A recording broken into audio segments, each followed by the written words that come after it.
Ain't that complicated? I'm sipping the wine, riding this train to glory. Got my cash on my mind, all the way to hell and back. We don't play, we attack. Fuck 'em all, your team sucks balls. Stay out of my track. Ain't nobody dissing me and walking away unscathed. Smacking off the podcast, we ain't afraid. Rolling in these streets like a king, reaching for the paper until the final bell rings. Up in ya, where the hustle never sleeps. Bitches talking still, but they ain't too deep. We riding that glory, train full of fire. Light away, motherfucker, we're going higher.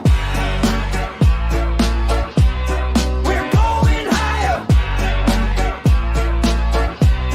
We're going higher. Our street life too fast, no time for regrets. Dodging all the hate, no time for your threats. I'm clocking my mileage, trunk full of ambition. Every bar I spit, man, it's a street composition. Run the blocks like a boss, never take a loss. All these fuckers in my rear view, paying the cost with me, crew. Yeah, we ride or we die. Got the city on my back, watch the haters comply. Up in ya, where the hustle never sleeps. Bitches talking still, but they ain't too deep. We riding that glory, train full of fire. Right away, motherfucker, we're going higher. We're going higher. We're going higher. We ain't slipping. Hell no, we ain't. Every step I'm pimping. Hell yeah, we say we creep. Podcast spitting fire while these poles are just glare. We the lions of this jungle, so you better beware. So you better beware. Like a goddamn movie, I'm the star of the show. I'm full of ambition, let my true colors glow. I'm gripping on the path and I'm killing the scene. Ain't no stopping this train, just follow the dream. Fuck 'em all, I'm the realest, see the truth in my eyes. While you motherfuckers fumble, I'm the one that will rise. So bring your best game, but I'm calling your bluff. Cause when it's all said and done, man, you ain't that motherfucker. Up in ya, where the hustle never sleeps. Bitches talking still, but they ain't too deep. We riding that glory, train full of fire. Get away, motherfucker, we're going higher. We're going higher. We're going higher.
bullshit's getting old, we ain't sold on you. Maybe next week, boy. Hell yeah, we ain't got the time. Josh High Pull, what a joke, you Bobby Hill looking motherfucker, you. We ain't got no more time for you, fool. Hell yeah, we ain't got the time.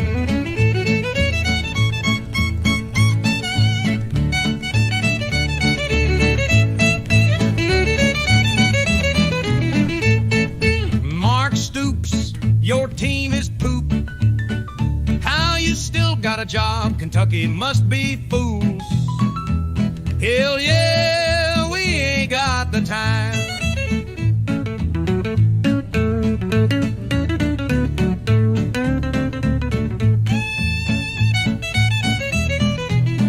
Double sweaty, you fucking weenie.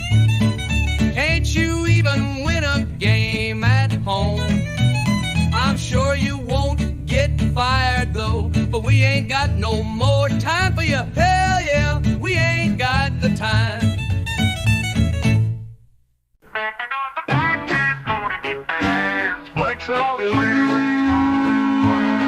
I'm the king of this shit, yeah, I'm built to last.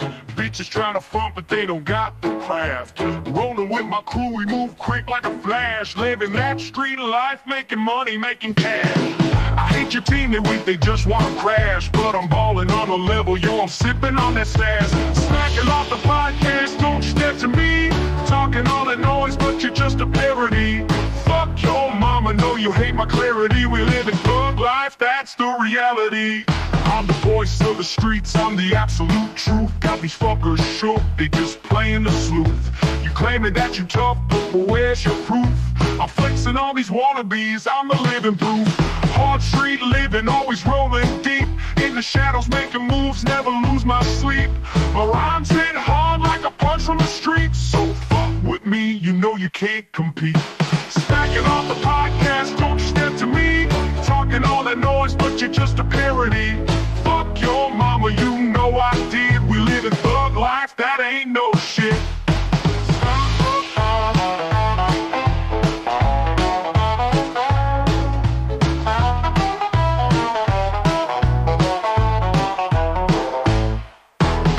Smack, smack, yeah, we making waves. Cast hitting hard like we digging graves. Got that fire in my soul, feel the heat that raves. In this life, boy, you either thug or just slave. With my crew by my side, we rise up like kings. Life's a game of chess and I'm pulling the strings. Got the world on my back while I'm counting these blings. Motherfuck your team, they don't know we're the same. I'm the real deal, no imitation. Speeding raw truth, no hesitation.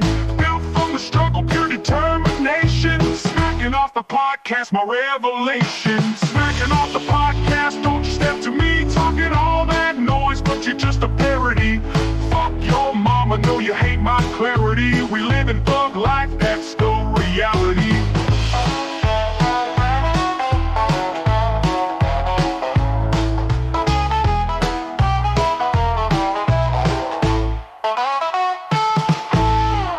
I'm the voice of the streets, I'm the absolute truth. Got these fuckers shook, they just playing the sleuth. You claiming that you tough, but where's your proof? I'm flexing on these wannabes, I'm the living proof. Hard street living, always rolling deep. In the shadows making moves, never lose my sleep. My rhymes hit hard like a punch from the street. So with me, you know you can't compete. Smacking off the podcast, don't you step to me. Talking all that noise, but you're just a fucking freak. Fuck your mama, you know we all did. We live in thug life, that ain't no shit.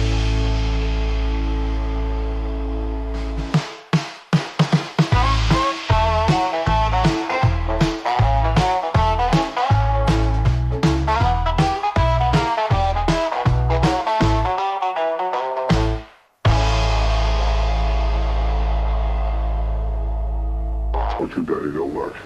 You don't. Puppy, you back in Watertown. The sun's back alive. What you white? Like the gun. One together. We know. Go new, we know. We know. Go new, we know. What you do. Smacking off the pocket, yeah, we making waves. Cash hitting hard like we digging graves.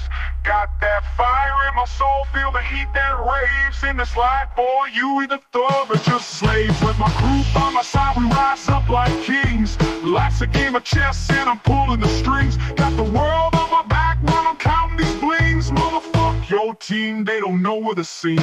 I'm the real deal, no imitation. Spitting raw truth, no hesitation. Built from the struggle, pure determination. Smacking off the podcast, my revelation. Smacking off the podcast, don't step to me. Talking all that noise, but you're just a fucking freak.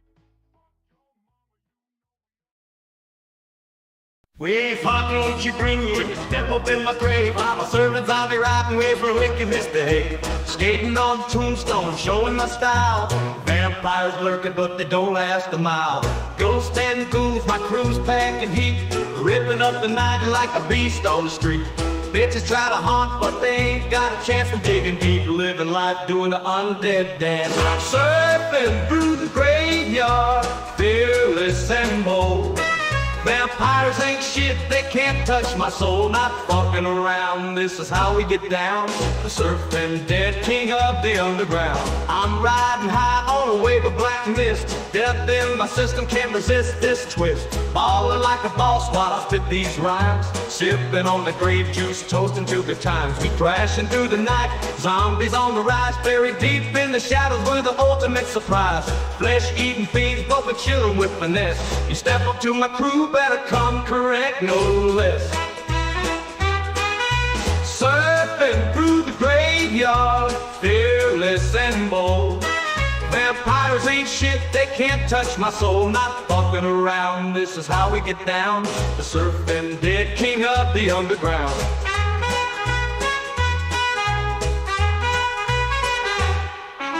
I'm riding high on a wave of black mist. Death in my system can't resist this twist. Ballin' like a boss while I spit these rhymes. Sipping on the grape juice, toasting to good times. We crashing through the night, zombies on the rise. Buried deep in the shadows, we're the ultimate surprise. Flesh-eating fiends, but we're chillin' with finesse. You step up to my crew, better come correct, no less. Surfing through the graveyard, fearless and bold. Vampires ain't shit, they can't touch my soul. Not fucking around, this is how we get down. The surfing dead king of the underground.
This segment is a smacking of the podcast presentation.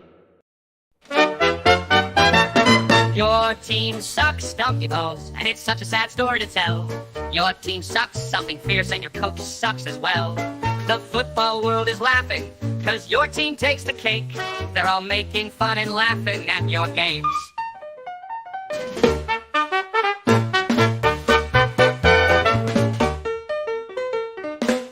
All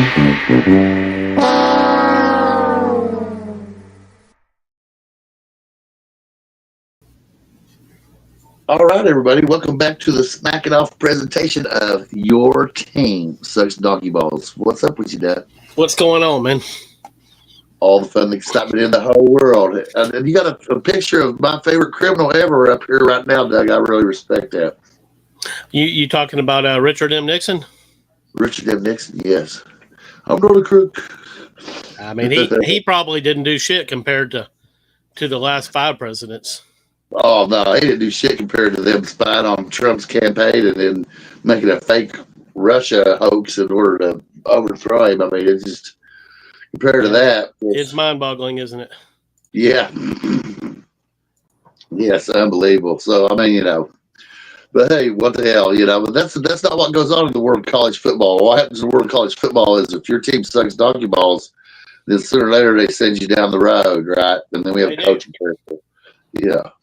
So, what's going on, Nikki? Not much. Bruce? I haven't heard a whole hell of a lot. I was wondering what was the latest with Mr. Kiffin. So I don't know. My daughter named our stray cat Lane Kitten. And then we hear Dabo wanting to leave Clemson, take the Arkansas job. So there are some. Well, Dane said that wasn't true, but Dane says he's an insider. I don't believe him. I researched it, and it came from people from Arkansas and Clemson. That Clemson gave him the okay to interview That sounds for the about job. right. I mean, I think he's just. I don't know. It's not going to change over Arkansas. He's still going to have to do the portal. He's still going to have to do. Nothing's going to change. His philosophy isn't. He's not going to go over there. I mean, really, what he needs to do is he needs to go to one of those lower division schools because where you don't. Yeah, but they're using it too. I mean, like Tarleton, for them to be where they're at right now, they're so what should he do? utilizing the High portal. school? Yeah, he should probably. Well, they utilize it too. They transfer players in, and I mean, they're not allowed to, but they do. Oh yeah, I've seen it personally. They give a guy a good 20 minutes. He needs to go coach a major league soccer team, I think. That would work. Man, so like I didn't even make a dead man's door this week. I did make a special door for, there's people we've been kicking around for 2 years that really should have gotten axe, and some of them may be coming back next year, I hear. Yep. So I think they can't afford the buyout, to be honest. Like Jesus Christ, man. Bidenomics still hanging around, isn't it? Yeah, well, that then 58 Lane million. Kiffin's going to be at Florida for 50 years. I hope. Is Lane coming to Florida? Because I don't know. He better, because my damn kid just named the stray cat Lane Kitten. So if he doesn't come, do you know who's next in line? I know who they've talked to, and I know that Lanning has actually been talked to. So I mean, I'm sure there's- Lanning can be incorporated into a kitty cat name, right? Yeah, and then they've been kind of kicking rocks around with Lincoln Riley. Oh no! Yeah, That could happen.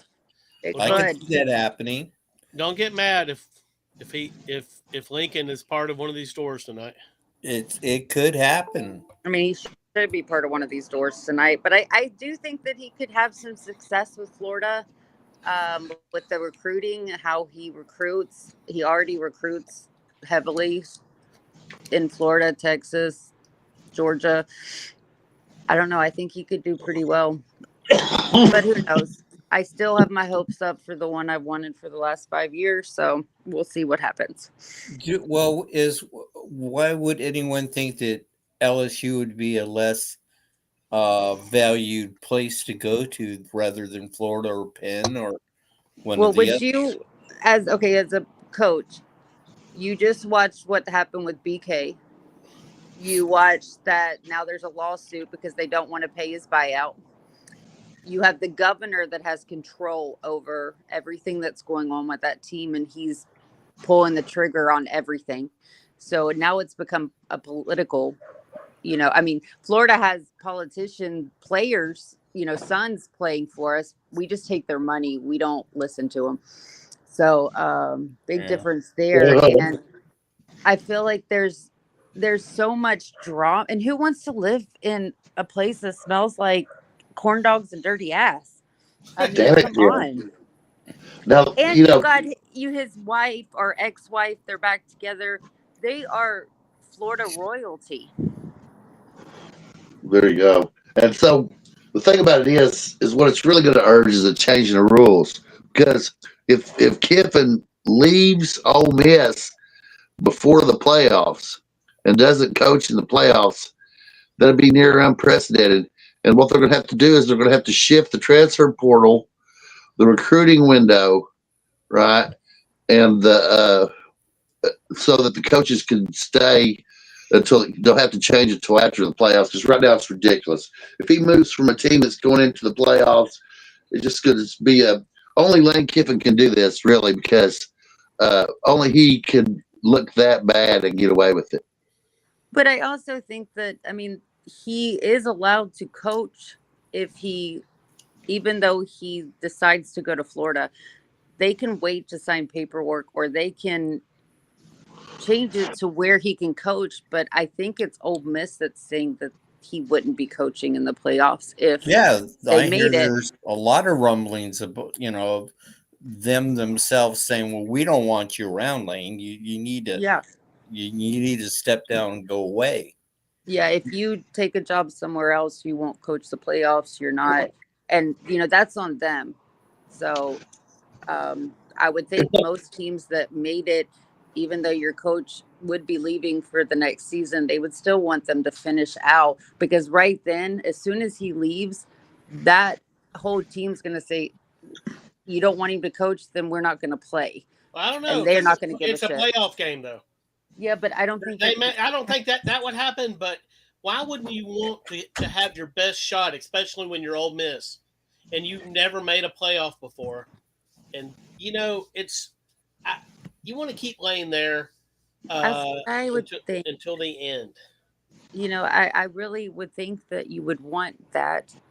If he came to Florida, Florida would be fine if he stayed and coached the rest of the season.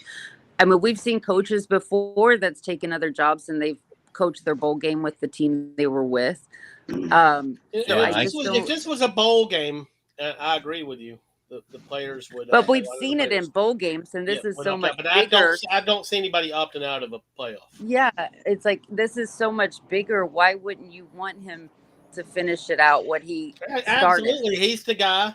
Anybody else that takes the spot is going to be at a disadvantage compared to Lane. There's no reason to make a change. But there's big names that they're already kind of pointing towards that is in the same coaching. That these same schools are looking at if they don't get Lane. So it's not like they're not going to have the opportunity to grab another good coach because of him. Now, 5 years ago, maybe not. Now that he's built a program. Oh yeah, he's definitely helped Ole Miss's brand. So I feel like I don't see Penn State want. I like their coach that they have now. Why do they would want to entertain bringing some in? The kids seem to like him. Why would they entertain in changing in the middle of the road now and bringing someone else in? Well, do me a favor, Bruce. Don't say his name, okay? I won't say his name because okay, good. It's rules, but he's good. UCLA, they're going through the same thing. They may keep that coach there. I don't know after last night with the drubbing that UW did to them, why they would keep him, but they might want to move on because he's a young, up and coming coach that you might as well give him a shot to actually build the program than someone else. Even if it's a lower tier school, come in and take him and let him build their program and then get a big job. Like he's an up and coming coach. Well, you know what you have, brother. What you won't have is someone else comes in. So that is true. And I kind of feel like Arkansas's dealing with the same thing. I know that of course they're going to take Dabo if they get the shot to hire him, but they're set up with a coach that knows their program, knows what they expect. As long as there's not a motorcycle and a staffer involved, he'll be okay.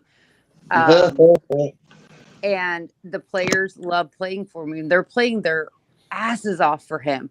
Yeah, they And did this weekend. I mean, look what they did against A&M, what Tennessee, all of these teams that are top tier, I mean, playoff contenders, and he's taken them to the wire. They wouldn't have done that with Pittman. These guys are playing for him. He just doesn't have all the pieces. Mm-hmm. He sure don't have all the pieces, but you know. But he's one that can bring him in. He's done it before in Arkansas, which is, you know, and now that he's actually able to use that Walmart and Tyson money to bring these guys in. I don't know. He could probably build something. He was building it when he was there before. Now he can actually pay for it. I don't know if I would walk away from him. Yeah, and then I hate to see teams like Missouri who have a good coach and I think will improve next year if they have good recruiting classes. I mean, you know, it's going to be a detriment to them, which I see happen because I know what those coaching changes does. We lucky UW found Fish. I don't know where we would be at if Fish hadn't come. I really don't. I mean, they would have went to the next man up. I mean, there's always a list of capable coaches that are starting to peak. And you at know, a you lesser have school a good that you can coach get. when maybe the schools aren't talking to him, but the fans are throwing his name out on every opening right now. If it's LSU, Florida, you know, when they're asking who would you want your next coach, and Fish is always part of that discussion. So you know you're moving in the right direction when other schools, and it's same with, you know, Missouri. I mean, Eli's name's coming up nonstop. I know Florida's kicked it around a few times, and the school and I think Thea Sexton as his agent, they're waiting until the season, which he might start talking now that they're not really playoff bound. Yeah. So, but before this last weekend, they weren't really talking to anyone. So, which I think I still feel like it should be after this, at least the regular season is done, before coaches or schools can even contact agents, because this has made such a crazy watching these coaches and these players question, mostly the players, you know, they don't know what next year's going to bring because they don't know if they're going to have a coach. Let them finish the season with a clear mind. Well, and it would help recruiting also because yes, so many times athletes are waiting till December to make their choices. Well, now if that can't be gone or touched after the CFP, which is in January, well, then that changes the whole scope of things. And yes, got to move that to February. They've got to move that to February, guys, because it's destroying. It's causing people the bowl games to be shit. Somebody's got to get a hold of this thing, and we've got to fix that. Move it to February. It's that simple. But without bias, I have to ask you guys, because it's hard for me to say a coach would rather coach LSU in Baton Rouge than come to Gainesville. If you were a coach, like, what would your choice, like, pretty much the money is exactly the same for all three schools right now. It's a wash. It really is. Well, the only thing if I was a coach looking at a program that I would have the least amount of resistance and the most output that would benefit me. Right now, Florida's to me seems to be the program that I would lean to more than LSU. It sounds like there's a whole bunch of fingers in the pie, including the boosters, the state, everyone else. 2019 championship. Which, muddies the water a lot for anybody coming in. Florida, it's been longer, and Yeah, so I would lean and want to go to Florida. The urge to win is higher at Florida, I believe. I do, and I feel like also you have a school that's literally giving you full control. Like they're giving you Spurrier style control of a program, Urban style control of a program. You get to build it.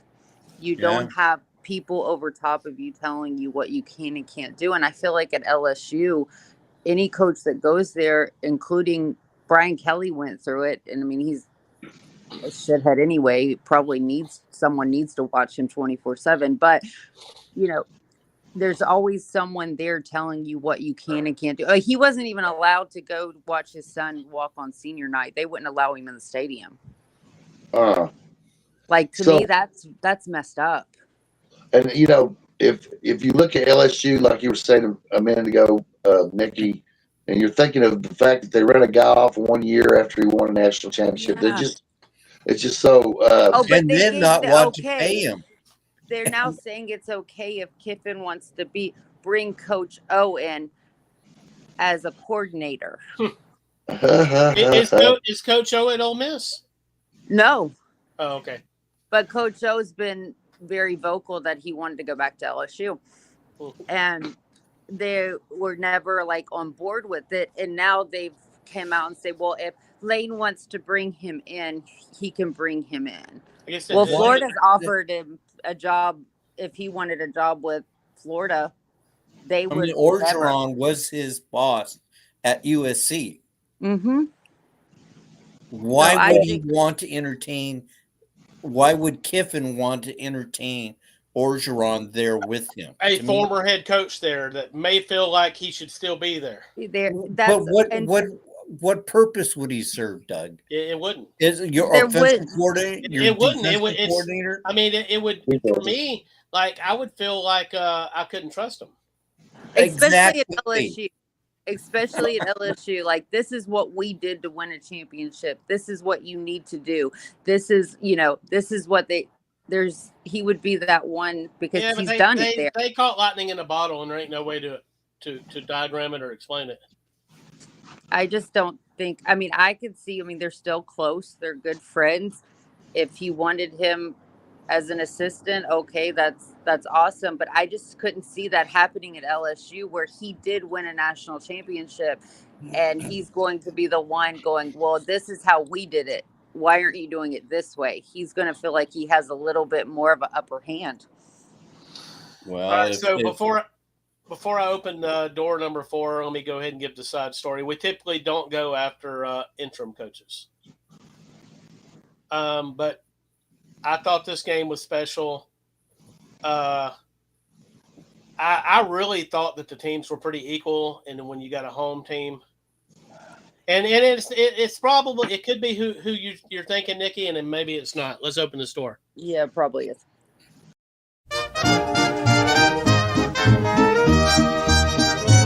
Penn State, what's your coach's name? We Friday, y'all made Nebraska look like a legitimate team. Shit the bed at home, it was one hell of a scene.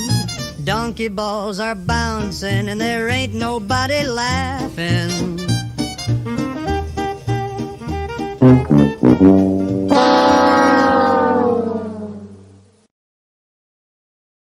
Terry Smith has joined the magical list of being behind door number 4 on Your Team Sucks Doggy Balls. And I'd have to say, that it was hard for me. I was like, okay, so Florida, I didn't know what their interim coach's name was either. I did learn his name as I was putting this together, but I decided to go ahead and give him the ultimate diss and just say I don't know his name. Well, I didn't either. Yeah, I really thought Penn State would beat Nebraska at home. Yeah, but it didn't go on. It was unfortunate. No, but, I mean, Nebraska definitely are better than they've been in a few years, but they didn't seem like a team that was going to go on the road and beat a team, an equal team in their own stadium. And what was the score? Penn State was ahead by a ton, weren't they? At one point? I did not see the game, the score was kind of lopsided. Let me find out real quick. Alexa, what was the Penn State Nebraska score?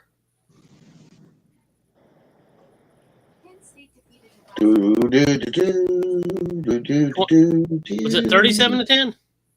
Oh my God! Let me look that up. I didn't hear her. She was talking too low. Yeah, 37-10. And Penn won, right? Penn won. No, Nebraska won. I thought Penn State won. I thought State won.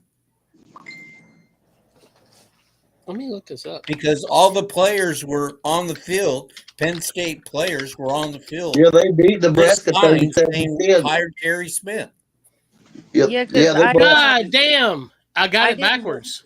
Yeah, Yes. I didn't watch the game, but I know kept what? trying to keep up with the score because I was like, at one point it was like 30-something-0. Or 30-something-3, the last I seen. This is a moment, man. This is a moment. We've sent winning coaches through here before. Like this.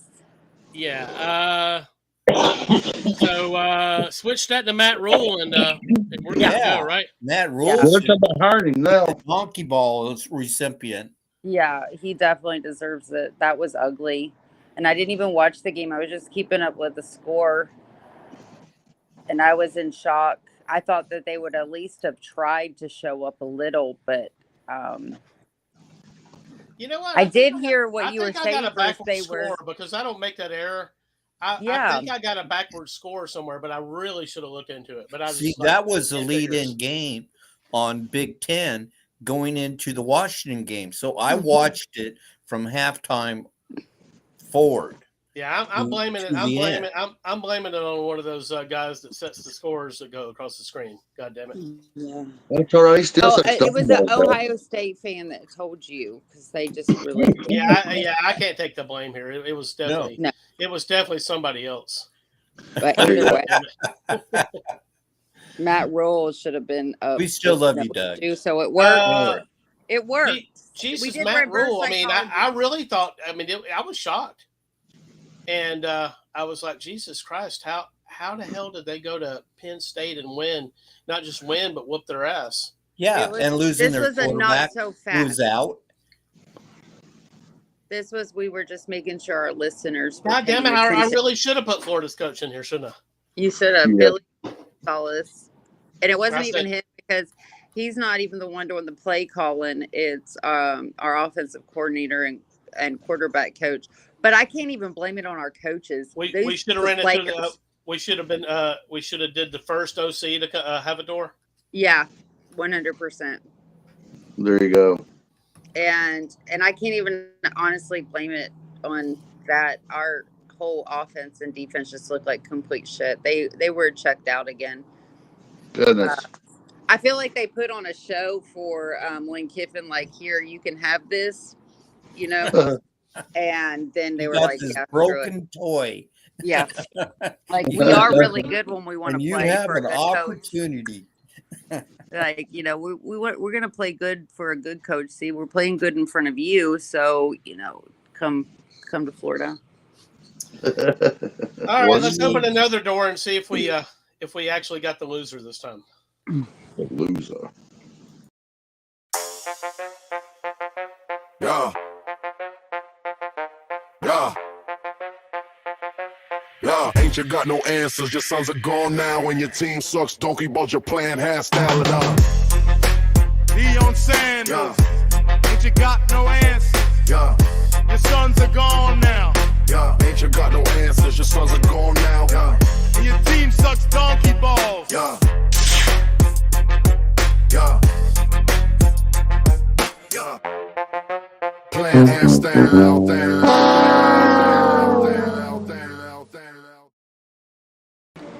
Damn, Doug, you dropped a rhyme right there. That was a good rhyme. And then, you know, the stuff in the background, your team sucks, doggy balls. You got no answers. And it's all true shit. He's got no answers.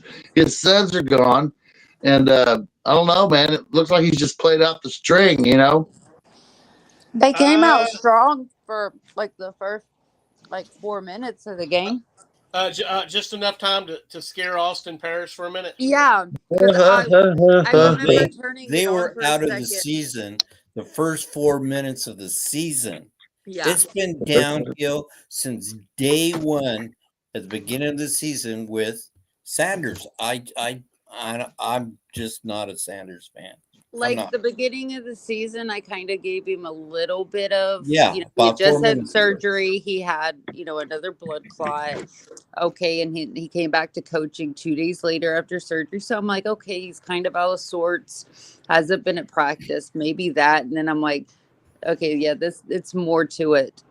It's either that he was coaching his ass off because of his son and Hunter, or they're that good. I can't really say that Or about the second Suns. question to ask is, what condition is his health?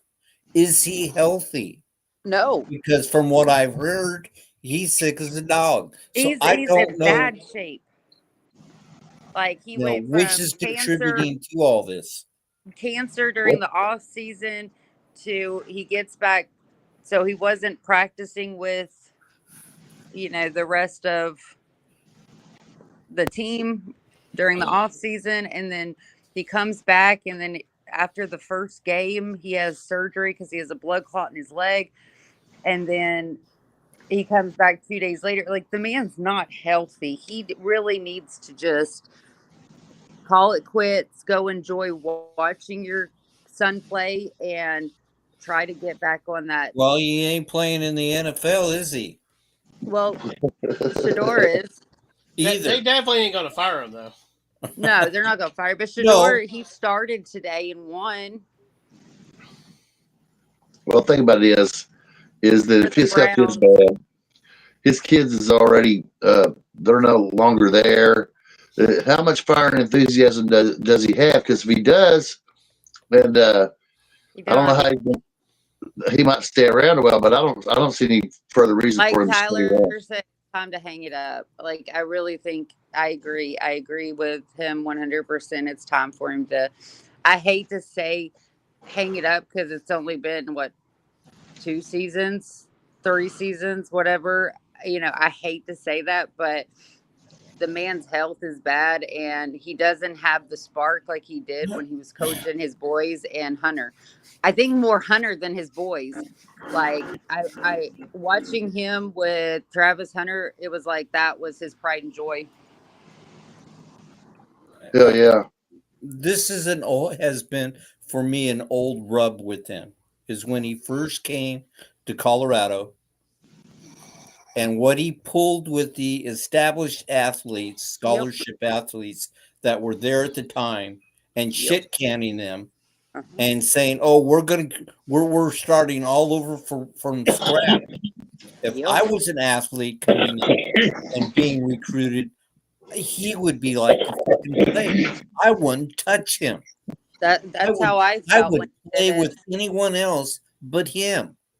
Like, I was excited to see him go to Colorado at first before all the bullshit started happening. Yeah, we all were. And then when he pulled that, it's one thing when you're like Marshall or West Virginia or North Carolina that loses your players, 60-some players in the portal, and you have to start from scratch.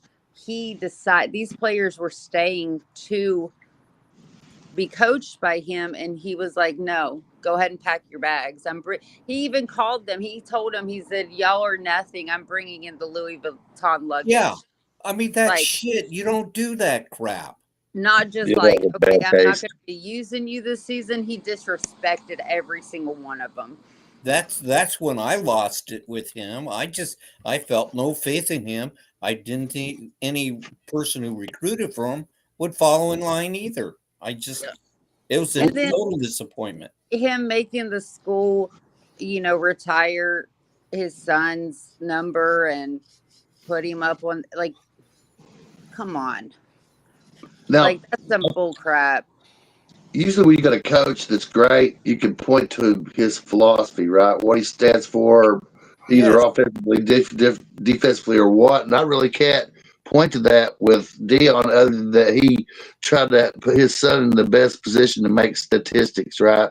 Mhm. Other than that, I can't really say what his philosophy is, and that's why moving forward is, well, how do you know what that they're going to do or what their level of success is? They can't have any consistency because they're just blown by the wind, right?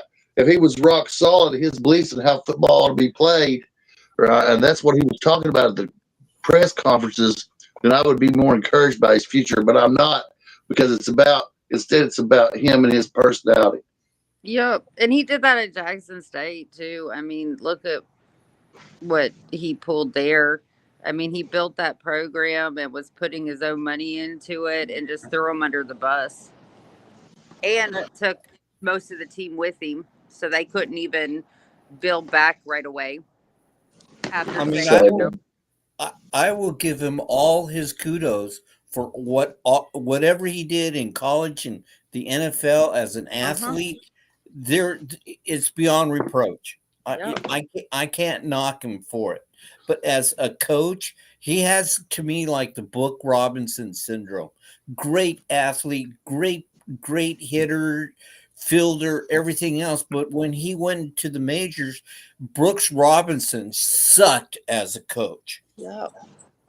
He could not coach himself out of a paper bag and got himself shortly fired from the Orioles. Like Isaiah Thomas. Isaiah Thomas, the same thing. You know, he's had some of the best court vision I've ever seen. He thought he had some kind of scheme, but it turns out he was just a reactionary player, and he didn't have anything formulated because when he became a coach, he had no idea whatsoever. Yeah. And I feel like he set up his kids. I mean, the way that they feel they're so entitled, and like how Shiloh was with the Dolphins, and they released him because he didn't get his way, so he wanted to throw a fight on the field, or how they've treated their own teammates. Like it's coming out nonstop how Shador is acting in Cleveland. Okay, he got a start. He won today, but he looked like shit last week. But it's kind of like he treated Gabriel and all these other players like complete shit. They take their entourage everywhere. Like, come on, be a little bit humble. Like, bring it back a few notches. These guys are out there busting their ass just like you. There's no reason to treat them any differently. That makes me think of a song, Nick. He goes, "Oh Lord, it's hard to be humble when you're perfect in every way." That's, Don Williams. Little Don Williams. Yeah. I even told my own fans that today. I said, I hope this whole experience this year humbled some of y'all asses. Because Lord, they need it. It's the old thing. What have you done for me lately? And it better flow my way, or it ain't happening. I give you credit on Travis Hunter, which Travis Hunter was that good out of high school. Like watching him through high school and his recruiting, he was always that good. He didn't need the coach. Right. But other than that, I can't give him credit. Is somebody trying to invade your compound, Nikki? Huh? Is somebody trying to invade your compound? No, she heard probably a pecan drop.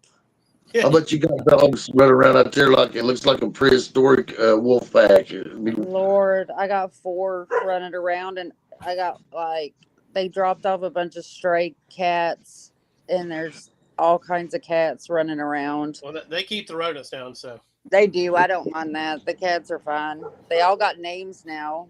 So. Oh. Well, that means you don't plan on eating any of them, right? No, we got Cat McAfee. How far is the closest Chinese restaurant? The closest what? Chinese restaurant.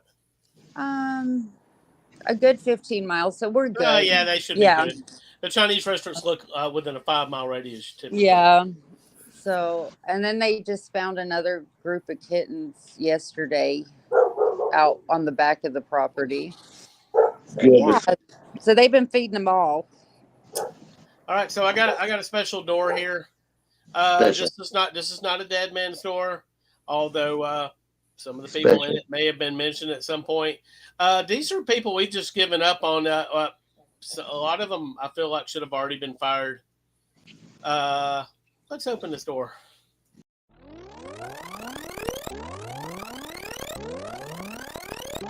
No.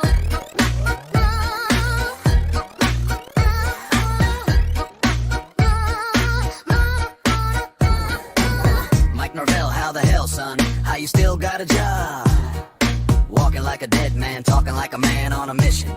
Getting fired is a bitch. Lincoln Riley, you should bow out politely. This is big time football, son. What the fuck you thinking, Mark? Oops, what the fuck was that? Every time you get a little momentum, you've come out flat. Will they ever fire your ass? We don't know. Like Fickle, you fucking pickle dick. You're still a prick. You need to lose your job quick, real quick, like walking like some dead man. And nobody with a winner grin, it's a sin. I tell you, it's a goddamn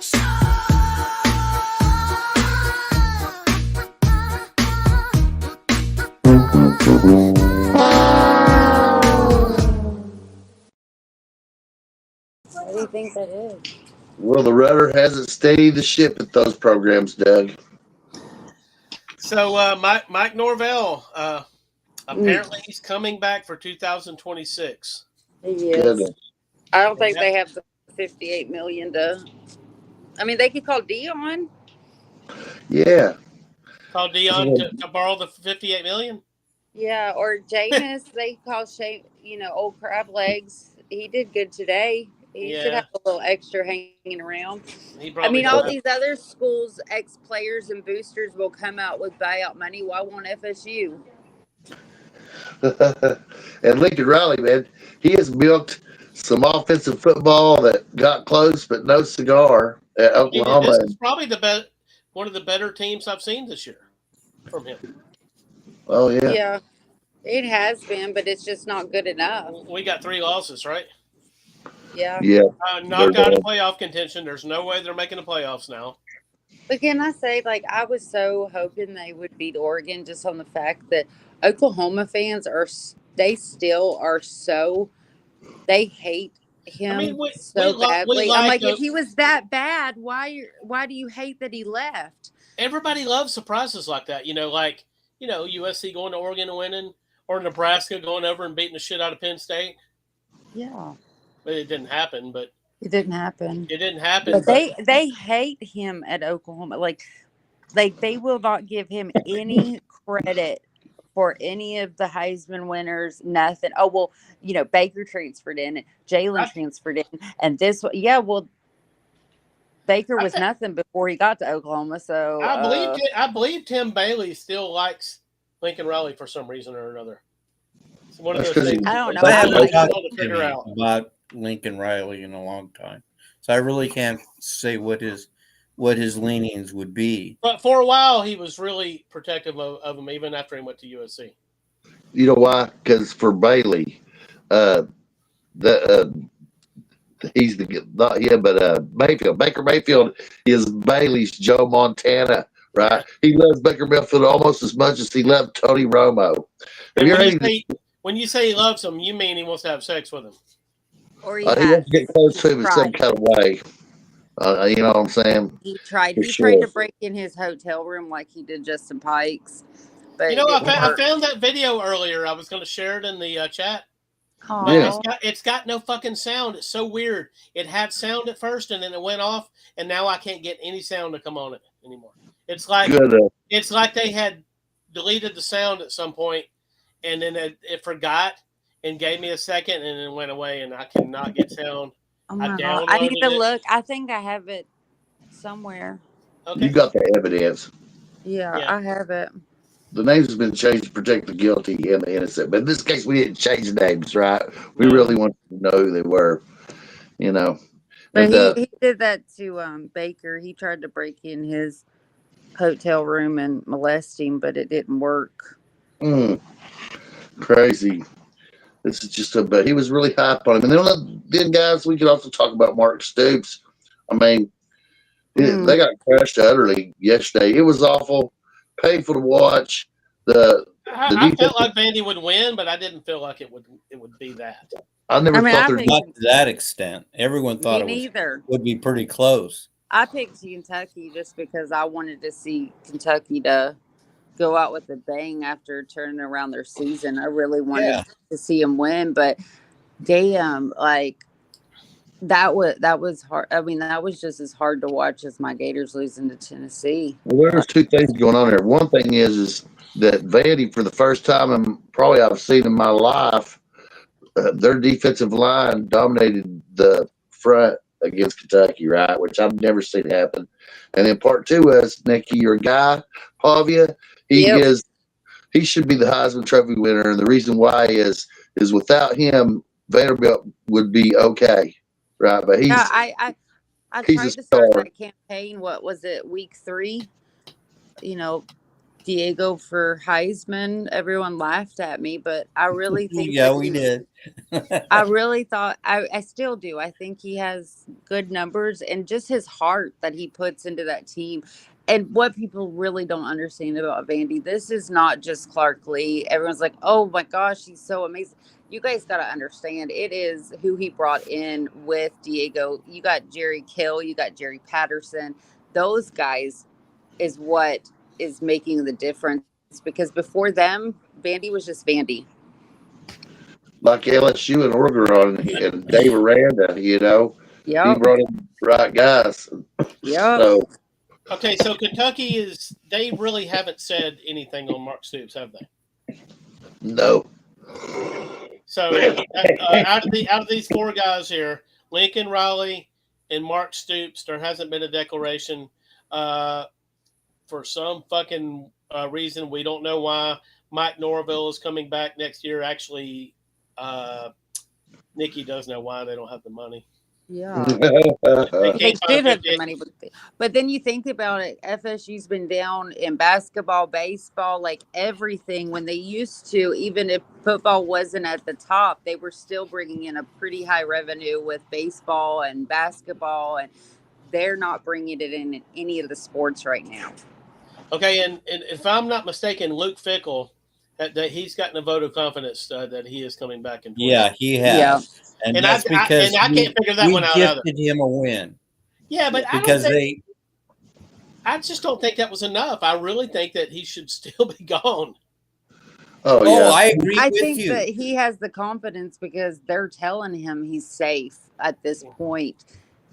And we know schools lie, and they could be, or maybe they just don't know who they'll replace him with, and said, "Fuck it, we'll just take it into another." Season. You could really replace him with any coach at any even FCS school right now. I mean, I would just grab an assistant, see if maybe with an assistant, you got somebody that's been watching and says, "Hey, man, if I had this fucking gig, this is what I'd be doing." Mm-hmm. You get to see what might happen, or what would happen, brother. Or maybe they just don't care. Yeah, maybe they've gotten to that point, or he's making promises. Barry Alvarez is walking through that door, right? Yeah, he's making promises. Oh, it's going to change. I'm bringing in this player. I'm bringing this in, or we're getting rid of this assistant and bringing. He could be boasting about something. Who knows?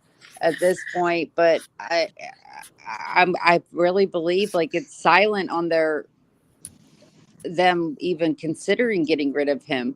At least Florida State came out and said, hey, we're keeping Mike another year. But it's silent. Either they're talking to people behind his back at this point, and that's why they're not saying anything, or they really are sticking with him. Well, kind of Wisconsin like won again this week, 27-10 over the Illini. Yeah. So kinda that's like another feather in Finkel's cap. Yeah, Illinois was ranked at one time. Boy, they fell hard. We should talk about Brett Billman, whether he sucks talking balls. It looks like. Yeah, I think he's there. We could shove it easily towards him. Oh yeah, but because we like to. Because they were number 11, weren't they, at one time? Yes, at one time they were number 11. I think they were as high as number 9 at one time.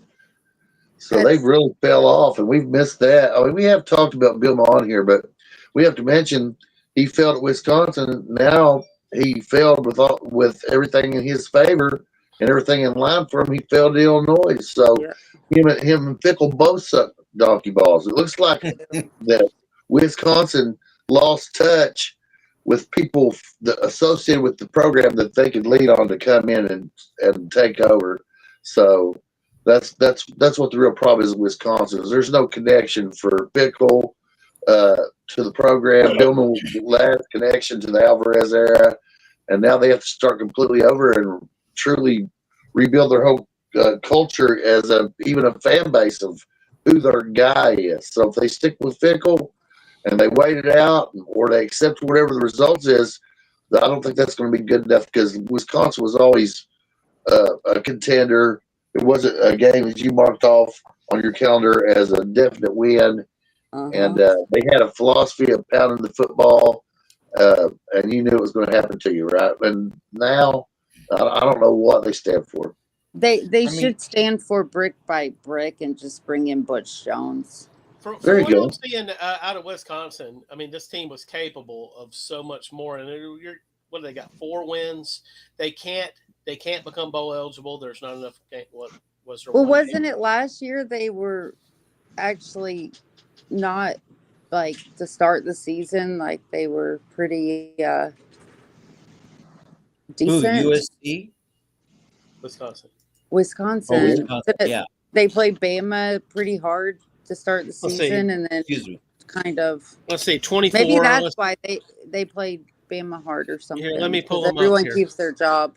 Everyone so keeps their they job went if they went beat 5-7 last year, and at home, I know Bama dribbled them, but I don't remember what the score is. Let me find this real quick. remember, but it wasn't. Was it? There was one game they played last year that was like pretty. Yeah, 42-10, Bama. No, it wasn't that they played them good. It was damn Bama fans beforehand, because they were afraid that y'all were going to drop the ball, because everyone hyped up Wisconsin last year. Let's see. In that game, they weren't ranked. Let's see here. Yeah, they weren't ranked to start the season. And they never did get ranked, but they were pretty ranked. I don't think they've been ranked in a few years. But they've been ranked every year. And we've talked about Lincoln Riley. They do. Ad nauseum, but there again, he's at a program that is probably one of the top 5 in the country, and if anyone of these coaches is fired, it's him. Any great coach can win at USC, I guarantee you, and I mean win big. I don't know anymore. Here's the thing. They have so much control over that program because of that whole Pete Carroll situation. You got to understand the politics of it. You have to go in there. You have to get the movie stars involved. You have to get that hype going. They do, but my whole thing is the school has so much control over. It's kind of like Nebraska. Nebraska will not give full control to a coach. And it's like, until they finally cut those reins a little bit and give these coaches a little bit more of, of them having control of their program. And USC and every coach since Pete Carroll has said it, we have no control. And I know it's because they don't want to go through that situation again. But, Florida went through it too, and they finally had to give complete control to Steve Spurrier after the whole, almost got the death wish in, the 80s. And not only that, they're getting top tier money in the Big Ten. UW doesn't get it. And they USC and Oregon do. They have. You're talking $56 million. But then I also have noticed this is an issue not just with USC, but with a lot of, and Alabama was one of them at the beginning of the season, and the board put a stop to it. But these guys are more worried about being seen on TikTok, and they're influencing and, making their money. They're at halftime on their phones doing TikToks. They're doing it before the games. They're on the field with their phones. Like these coaches don't have a lot of control over these players, and I know a lot of it now has to do with NIL because a lot of these players are making more than the coaches. So they've got to find a way to, bring these guys back into check. I mean, look at Bama. Beginning of the season, this was the FSU game. They said that the players were out at 2 and 3 o'clock in the morning in the lobby. They were doing TikToks, being absolutely ridiculous. And once he found this out, he put them on a tightrope. That was done. And when the boosters started saying, this never happened under Saban, what the hell is going on? I've never experienced anything like this. And that is huge at USC. These guys would rather be on. One of their players is with Alabama Barker, Travis Barker's daughter, and he's on her TikToks more than he is worried about the game. So he doesn't have, for me, I feel like he doesn't have control of his players. And you want him to come to Florida, or are you just thinking? No, I'm just saying, I don't have an issue with him. I just feel like he has an issue with keeping control of his players. And I don't know if it's you can't do it as much anymore because these players make as much money as they make. And they just feel, but you have to be able to say, if you're not going to make this money anymore, I'm going to cut you. I'm done. We're not playing this. There has to be some type of boundaries. I know from experience what can happen when you receive a large sum of money like you've never seen in your life at a young age. When I got my bonus in the Army, my first one, $25,000, I ran straight to the Harley Davidson dealership, right? And then it was a party of magnanimous proportions, right? So I know what could happen. If you had handed me $500,000, I'd have a CR 500 in my door room. You know what I'm saying? And there'd be like it'd just be out of hand. It'd be like a cocaine party. Dave would be jealous. He'd probably join me, but then they would make the papers. So you'd be that's the same thing. Don't you see that happening? Not just with USC, but a lot of these programs. Issue is a big factor with coaches nowadays. Yeah. Not only in that, but in recruiting. I don't know really too many coaches of their worth. I know Saban did. I know Saban went house calling, but did he really enjoy it? Oh, fuck no. Hell I know no. Chris Peterson didn't. Excuse my vernacular, Nikki, but I know Chris Peterson the electric slide. This Saban would go to people's houses and he was doing the electric slide and shit. Like he became a part of their family if he wanted to or not, just to get their son at his school. Yeah. But I also look at it that way. Why don't we have more parents going, I want someone like Saban coaching my son that has control?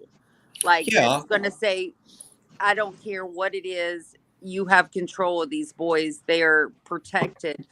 We're seeing it with Georgia.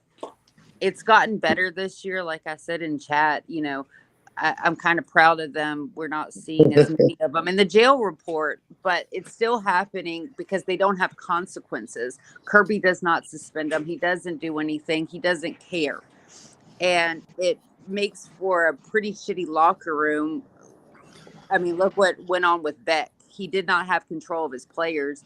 So they were at each other's necks. They were fighting. They're throwing fits. That to me can be a demise of a program. And I feel like USC with Lincoln, that's an issue. We're seeing it at other schools, not just that. And I kind of get with the Lincoln, he wants to be the young, cool coach. And you see that with a lot of these younger coaches. And Lane Kiffin's one of them too. But he has control of his players. He has as much control as you can have. Bob, I think you're going to like door number 1, so let's see it. Go ahead and open it.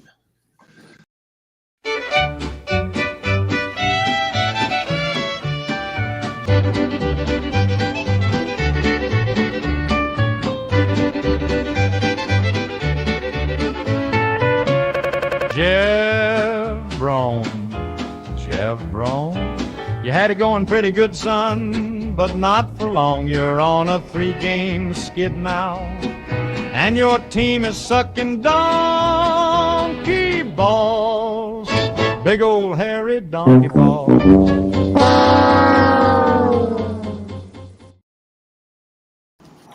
and Louisville had a pretty high ranking at one point in the season. Has dropped 3 straight games. Yep. But Louisville, Brahma's their favorite son. He was a good quarterback at Louisville. They wanted him real bad when they had Satterfield and he was at Purdue, but he sucks donkey balls. And not only that, he's going to suck even more donkey balls because he sniped Kentucky's associate head coach and recruiting coordinator, right? The big dog Vince Marrow from Kentucky to Louisville, our rival, right? But this weekend they're going to talk about it. They're going to get her done. Where's that game at, Bob? Where's that game at? In the hearts and minds of all Kentuckians. Let's see. Let's double check because I don't want to tell no falsehoods here. We'll do UK versus Louisville. But they didn't just drop the game to SMU. They got their asses handed to them. Oh, they did. They shouldn't even have got off the damn plane. They should have done it. It was versus Governor's Cup. That's Wikipedia. ESPN College Football says it's at Louisville. Oh, all that, yeah. It don't matter. At L&N Stadium. Yeah, it's Lowe's down. Oh, what are they calling it now, Doug? Let's see here. It's no longer Papa John's It Stadium. looks like L&N Stadium. They must have changed the name. They must have changed the name because it was Papa John's, but then you had the Papa John's scandal. But then Shaq bought Papa John's and made it even cooler. So you talking about Papa John being racist in a call or something? they claim. Yeah. They can't prove it, but nowadays you just have to. Well, it was believe bits it. and pieces. I mean, it could have completely been out of context. Yeah. That's what he said that it was. But So we'll call it Cardinal Stadium, right? Because that's what it's been most of my life. So we're But going to isn't call he still like the majority owner and Shaq's just the face of him now? if he's probably, I mean, that'd be the smartest thing you ever did because I don't know anybody that don't like Shaq. I know. always- I love Shaq. Man, Yeah, I what used to see him in Orlando driving around in his Mercedes, and he had to always have the top down because he didn't fit in it. His custom made bed was insane. Oh yeah. So they had all the pieces together in order to compete at Louisville. And the reason he sucks donkey balls, Jeff Brom, is because he did have the pieces. He had a good quarterback, everything in place. Looked like he's going to trounce these rivals. And if he was going 3 to slide games. on into the playoffs, man, that's what it looked like. Yeah. For a minute. Well, And after the They Miami beat us game, last year in War Bowl game, and I thought Louisville was on their way. I really thought this year they would be the top 10 team. well, after the They Miami game, flirted with it. changed my mind. I thought they were too after that Miami game. Yes. Absolutely. But you know what? Fuck them. They suck Yep. donkey balls. Yeah, I'll second that. Oh yeah, they just ain't got no cachet. Louisville is this, even though the numbers are bigger and population slightly than Lexington. It's like a second-rate Lexington. It's the only way I can describe Louisville. I mean, it's just a little bit less class, a little bit less money, a little bit less of everything, you know. Yeah. And that's why I think the Cats are going to crush them and unfortunately save Mark Stoops' job this weekend. Yeah. And because In the event that Louisville wins, is Mark Stoops gone, or you ain't ready to make that call? if it was up to me to make the call, then and Louisville beats them, then I'd say there's no hope for the Stoops regime at Kentucky. They should pay him his ticket money and run him on down the road. Yeah, hit me up if Louisville wins the game, and I'll hit up Landon Beeman, and Landon Beeman will hit up the money guys, and we'll see what we can do. We'll get Sexton involved. So he seems to be the crux of everything going on. Everything that's going on in the this world of donkey balls this year has been at the behest of Jerry Sexton, and he's the only He one. collects everything. He collects on everything. Every He year. collects if this guy gets hired, he gets collected. And when this guy gets fired, he probably gets a fee there too. Because you know why? Because he's going to bring the next guy in too. So I think he gets a piece of the Did that at extension. LSU and everywhere else. Yeah, so he gets a piece of the extension. You're right. So he makes money. If the guy goes to another school, makes more money, he gets his cut. If the guy gets an extension for more money, he gets his cut. If his guy don't get it, but it caused another one of his guys to get hype around him that got him more money, he gets his cut. So he's the Muhammad Ali of coaches' contracts. Of And this he era. right now working this contract for Lane. oh, special. All three schools is like offering him like 95 mil. He's in a win-all position. And he knows if Lane doesn't go to LSU or Florida, he'll have the next coach. So he's going to make money off of that contract too. I want to throw this out too before I forget. Little interesting tidbit is that Texas A&M, who is the top team in the SEC right now, the only undefeated team in conference, and they're undefeated out of conference as well. They have not played a top 7. They haven't played any of the teams that are in the top 7 in the SEC yet. So you're saying that Texas is going to beat them? No, I don't know. I'm saying that it's interesting that they haven't played a top 7 team yet, and I mean we're going to look at it. If they beat the shit out of Texas, then you can close the door on that shit. Which I think they're going to. They could, but if Texas beats them and doesn't have a hard time doing it, then everybody's going to look back and they're going to say, okay, we should have saw this coming. But just because you haven't played a top 7 team in a conference, you don't make the schedule. You don't know where these teams are going to shake out. I've seen teams that hadn't played a good team, at this late in the season, and then they finally do, and they just whoop ass. So it doesn't mean anything. But what it does mean is that the jury's out. Yeah, the only ranked team or the only big team that they played out would be Notre Dame, right? Out of conference. Out of conference, yes. Yep. And they outscored Notre Dame up at Notre Dame. And it took them to the wire. But I think if moving 11-1 A&M would still be in the playoffs. Oh, absolutely. I think all it would do would knock them out of, they're saying now, the SEC championship. Yeah, it could do that. I don't know if it would, though, because so Alabama, right now, Alabama wins more than, they definitely win the tiebreaker against Georgia. Mm-hmm. Alabama has to go to Auburn and win, of course. Mm-hmm. And that's a night game, so I'm going to tell you right now, don't put any money on Alabama here because Alabama's had a lot of problems with Auburn at night. They've lost 4 out of the last 5, I believe, at night at Jordan-Hare. Nice. But anyway, if Alabama goes to Auburn and wins, they win the tiebreaker against Georgia and more than likely win the tiebreaker against Ole Miss because Georgia wins the tiebreaker against Ole Miss. Okay. There are a couple little things with the strength of schedule, but Alabama right now has it on strength of schedule over both teams. Okay. Now, if A&M loses to Texas, I still think you're going to see. And then Alabama wins at Auburn. I still think you're going to see A&M and Alabama. And I want to see that. I think Yeah, that would be the game that I would. The questions will come though if Texas A&M gets beat, and they're going to Austin, I believe, right? I think that's right. Yes. Yes, okay. I think. Yeah, I'm pretty. Are they in, James? We were talking. Is Texas A&M going to Austin? Yes, they're going to Austin. Okay, they go over to Austin and they get beat, by 2 or 3 touchdowns. There's gonna be a lot of people who's gonna be like, okay, this team had not played a top 7 team in the conference, and the confidence for A&M is going to drop a lot. But if they handle Texas, I mean, there ain't shit to talk about at that point. They are in they're in the SEC championship game.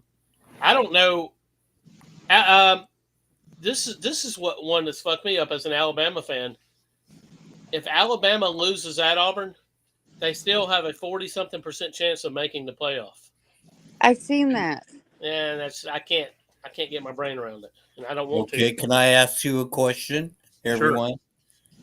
If Washington beats Oregon this week, are they a top 10 team? How many losses? How many losses Washington have? We're 8-3 right now. Okay, so we won't get in. I have no bearing. The question I'm asking is if Oregon loses to Washington at Washington, will they be in the top 10 and in the CFP? I don't think Washington will be in the top 10. No, I'm not. I understand. Oregon. Oh, sorry, you're talking.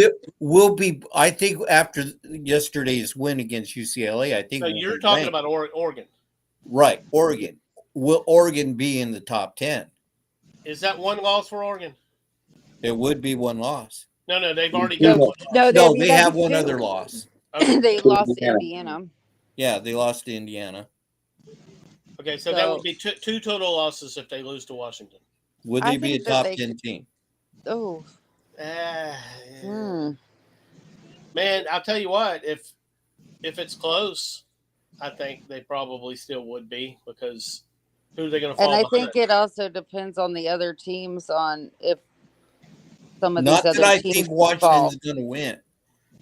Washington is a quality loss, and is that game's at Seattle, right? I think Washington can win it. I do think that they could. And if Oregon goes there and they lose a close game, oh yeah, they're definitely still top 10. I definitely think Washington could win it, though. Well, if Washington wins it, if they win it, I mean, I think they'd have to kill Oregon to knock Oregon out of the top 10. I want chaos. Let's see it. Let's freaking. I'm at that point. No, I want it to be where I'm just spitballing right now, gang. I know, but don't you want to see? Oh, I could definitely see Washington beating Oregon. I do too, but don't you also want to see that when these playoff, we're sitting around and they're announcing, like, not honestly, having any clue, not having no any clue, right? Because there's so much chaos, and that's what I want to see. And we haven't really seen it yet. We're last year, yes, because we were kind of, is Bama going to get in or not? Everyone was kind of on the fence there, and then the year before with FSU not getting in. But other than that, it's pretty much been dead on. We've known who was going. There was no reason to even sit around and watch. It was kind of just to see how the brackets would line up. For the most part, Nikki, that's over with. And especially when it goes to 16. I know. Do you think we're going to go to 16 next year? I know they're kicking it around. That's what I'm hearing. There's no reason for it. I think we should go back to 8. We should go to 8. They want to ditch the conference championships. That's be the only reason to go to 16 is if you ditch the conference. I really do think the conference championships are worthless. Just about. Yeah. I do, except for the fans. For us, that's something we enjoy more than any. To say that you. But what you're going to do though, you're going to get that very exciting first round that's going to replace it. Yeah, but it's still, how exciting it is to win your championship. Not just in football, but think about it. You got basketball and how exciting it is to. I think what you're going to have at that point, if they do away with it, is you're going to have, like it used to be, you're going to have two-way ties, three-way ties for the conference championship. But there's always going to be the one that's ranked the highest. And that's going to be the one that benefits the most in the playoffs. You mean? And then that's when the president comes in and says that like Bama is the SEC champion because he can do that, and he would. I mean, if it was Trump's choice, he would give it to Bama.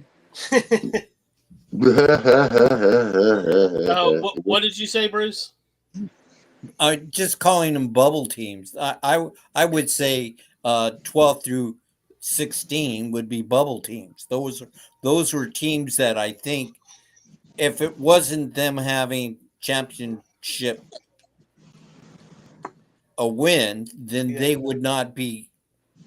It would they wouldn't be in the game. Cinderellas or whatever you want to call them. I don't know though, but you're going to get. It's going to happen at some point in one of these seasons.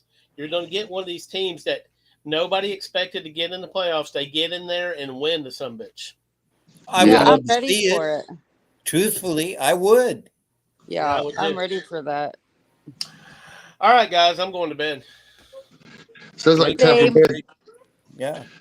Everybody should share, subscribe, get Smacking Off merch, and fuck your team. And join us Wednesday. Wednesday. Right. We're not going to fuck your whole Thanksgiving up. But if we did come on Thanksgiving, you'd be there. Of That's course. right. I would too. Yep. All right. I take my family out. But Wednesday, because we're going to be eating turkey on Thursday. Yes. The big show. Later, guys. Bye. Later. Your team sucks, donkey bone. Your team sucks, donkey bone. You're probably getting fired before the season's end. May even lose your wife and your asshole friend. Your Team Sucks Donkey Balls is a presentation of Smacking Off the podcast. Stream in every week for another victim as we kick them while they are down.